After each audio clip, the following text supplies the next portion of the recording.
Episode की शुरुआत में हमें दिखाया जाता है वहाँ पे जो रहती है टाइगर की बहुत बड़ी सेना आ जाती है। हमें दिखाया जाता है कि टाइगर जो कि स्टील विंग वाले रहते हैं वहाँ पे आ जाते हैं और बहुत ज़्यादा तेज़ से रॉर मारने लगते हैं। हमें दिखाया जाता है कि वहाँ पे जितने भी लोग रहते हैं उन टाइगर को देख के हैरान हो जाते हैं और उस उनका जो सबसे बड़ा टाइगर रहता है वो तो बहुत ज़्यादा खतरनाक होता है।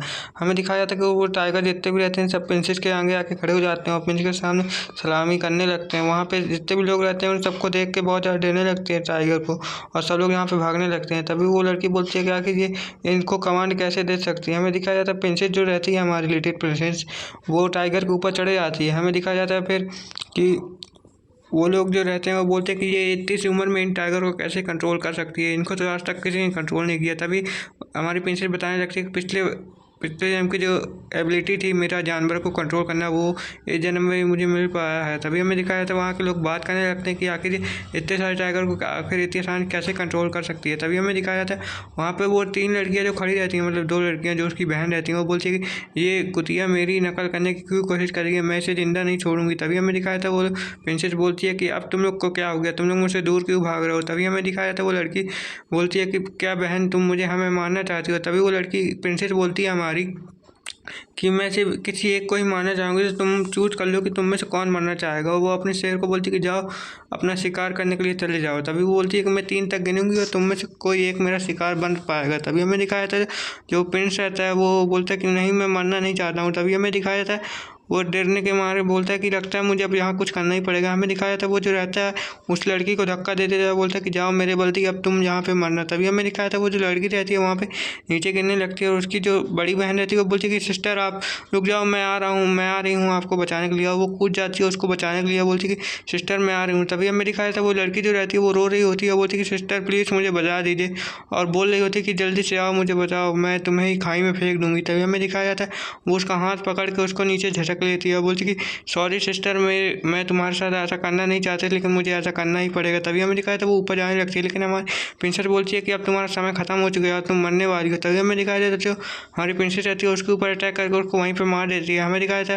वो लड़की बोलती है कि मेरी बहन तुम मर गई, आखिर ऐसा कैसा हो सकता है। तभी हमारी प्रिंसेस बोलती है किसी और की हिम्मत है क्या मुझसे लड़ने की। तभी हमें दिखाया था वो जो 3 बुड्ढे वहाँ पे आए रहते हैं बोल रहे होते कि तुम्हारी आखिर इतनी हिम्मत कैसे हो गई कि तुम दिन दहाड़े उस लड़की को यहाँ पे मार दो, हम तुम्हें यहाँ से जिंदा वापस नहीं जाने देंगे। तभी हमें दिखाया था वहाँ पे वो लोग प्रिंसेस बोलती है कि तुम मेरा कुछ नहीं उखाड़ सकते हो, वैसे भी तुम्हारे अंदर इतनी हिम्मत ही नहीं है। तभी हमें दिखाया था वो उतरने लगती है अपने टाइगर से और गिर जाती है उतरते उतरते। बोलती है कि ये शरीर तो बहुत ज़्यादा लेजी है और ये बहुत ज़्यादा कमज़ोर भी है, इसके सहारे तो मैं लगता है इन लोगों को सामने कुछ नहीं कर पाओगे। हमें दिखाया था वो जितने भी लोग रहते हैं वहाँ बुढ़े लोग वो प्रिंसेस के ऊपर अटैक करने के लिए बड़े आते हैं, बोलते हैं कि अब तुम नहीं बच पाओगी, तो वैसे भी तुम्हारा जो शरीर है बहुत ज़्यादा कमज़ोर है। हमें दिखाया था उनके ऊपर एक अटैक आके लगता है जिसे देख के वहाँ पर जितने भी लोग रहते हैं सब घबरा जाते हैं, बोलते हैं कि आखिर ये इतना तेज खतरनाक अटैक कहाँ से आ गया। तभी वो प्रिंसेस बोलती है कि आखिर ये अटैक कहाँ से आ रहा है और मुझे किसने बचाया। हमें दिखाया था कि वहाँ पे जो प्रिंस रहता है मतलब सबसे बड़ा प्रिंस वो वहाँ पे आने लगता है और बोलता है कि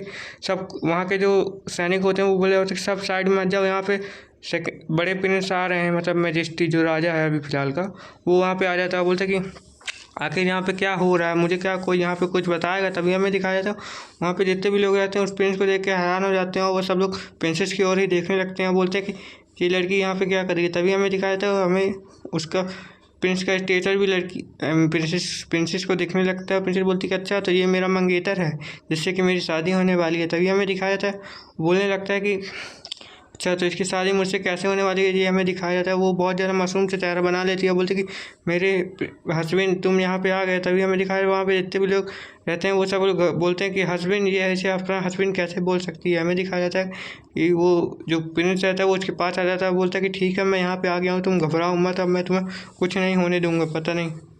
तभी हमें दिखाया जाता है बचपन का सीन दिखाया जाता है। बचपन में जो लड़की रहती है मतलब जो हमारी प्रिंसेस रहती है वो बोल रही होती है कि दादाजी मैं बड़े होकर इसी से शादी करूँगी। तभी जो रहता है उसका दादा बहुत ज़्यादा खुश हो जाता है, बोलता है कि ठीक है मेरी बेटी जब तुम बड़ी हो जाओगी शादी के लायक तब मैं इसी से शादी तुम्हारी करा दूँगा। और हम आते हैं पेरेंट में, वो बंदा बोलता है कि ठीक है अब तुम ठीक तो ना, मुझे दिखाओ तुम्हें कहीं चोट तो नहीं लगी। तभी हमें दिखाया था वो प्रिंसेस बोलने लगती है कि अब इसके सहारे मैं अपना जो काम है वो पूरा कर सकती हूँ और सबको रिझा सकती हूँ। हमें दिखाया था वो जो लड़की रहती है मतलब हमारी प्रिंसेस चेहरा देखती है अपने आईने में, तो उसका जो चेहरा रहता है बहुत ज़्यादा मोटा रहता है जिसे देख कर बहुत ज़्यादा गुस्सा हो जाती है, बोलती कि ये क्या चेहरा है मेरा।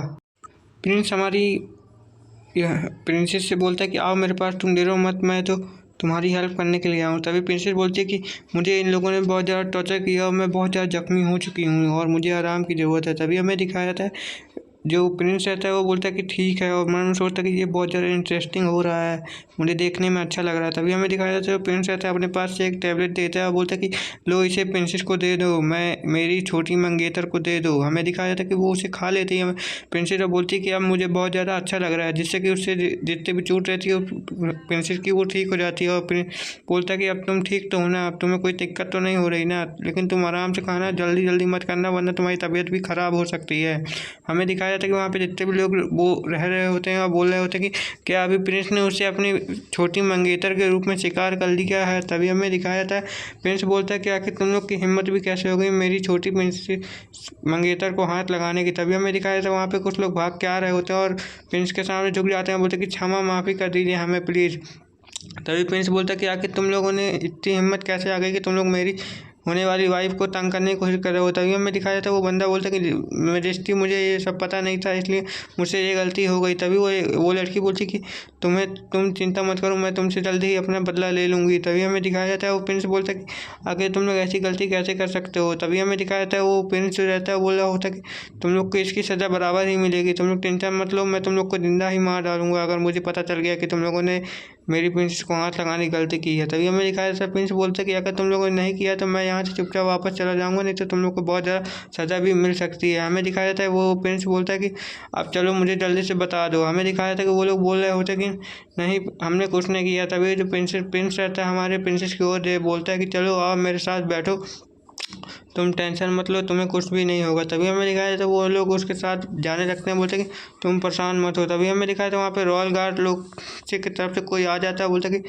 म्यू फैमिली एक गद्दार निकल गई है। तभी हमें दिखाया था वो दोनों हंसने लगते हैं, बोलते कि अब इस मोटी का क्या होगा, मैं भी तो देखो तुम कैसे बचाते हो इसे। तभी हमें दिखाया था प्रिंस हमारा बोलता है कि तुम टेंशन मत लो, मैं जब तक हूँ तब तक तुम्हें यहाँ पे कोई भी कुछ नहीं कर सकता है। हमें दिखाया था वहाँ पे बहुत ज़्यादा आइस गिरने लगती है और वहाँ का जो मौसम रहता है वो अचानक से चेंज होने लगता है और प्रिंसेस बोलती है क्या हम सब लोग बच तो जाएंगे ना। तभी हमें दिखाया था प्रिंस बोलता है कि हाँ तुम टेंशन मत लो, तुम जब तक मेरे साथ हो तब तक मैं तुम्हें कुछ नहीं होने दूंगा। हमें दिखाया था प्रिंस बोलता है कि ठीक है अब हमें यहाँ से चलना चाहिए। तभी हमें दिखाया था वहाँ पे जो प्रिंस लोग रहते हैं वो उसकी गाड़ी में बैठ के वहाँ पे जाने लगते हैं और प्रिंस बोलता, वो जो मैनेजर आया था मतलब जो बताने आया था वो बोलता कि इससे तो कोई भी फ़र्क नहीं पड़ा, और वो लड़की बोलती कि मैं इसे बिल्कुल भी जिंदा नहीं छोड़ूंगी। तभी हमें दिखाया था प्रिंसेस के साथ मुँह बना के देखने लगते हैं, बोलते कि तुमने बस जो करना है तुमने कर लिया। तभी हमें दिखाया था प्रिंस बोलता है कि अब तुम यहाँ से जा सकते हो, हमारे जाने का समय आ चुका है। तभी हमें दिखाया था वो लड़की रहती है जो प्रिंसेस बोलती है कि ठीक है चलो अब हम भी यहाँ से चलते हैं। तभी हमें दिखाया था वो लड़की बोलती है कि ठीक है मैं अपने घर वापस जाना चाहती हूँ, क्या मैं जा सकती हूँ। तभी हमें दिखाया था प्रिंस बोलता है कि रुक जाओ हम दोनों साथ में चलते हैं, तुम टेंशन क्यों ले रही हो। तभी हमें दिखाया था यहीं पे ये एपिसोड ख़त्म हो जाता है। Okay bye bye.